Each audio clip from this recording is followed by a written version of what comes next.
Objective: run the ExactFlat optimizer to reduce strain and sag across all pattern pieces.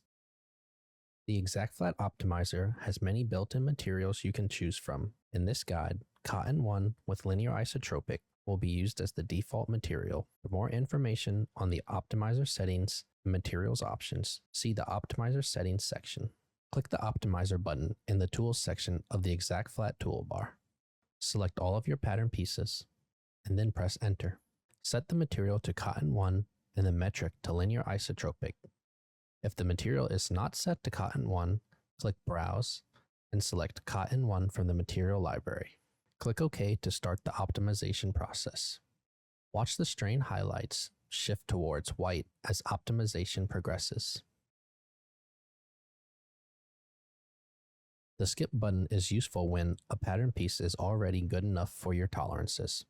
You do not need to wait for the optimizer to fully converge on every piece.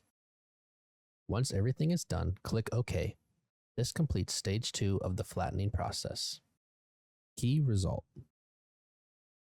the optimizer has resulted in the final pattern pieces that show minimal strain,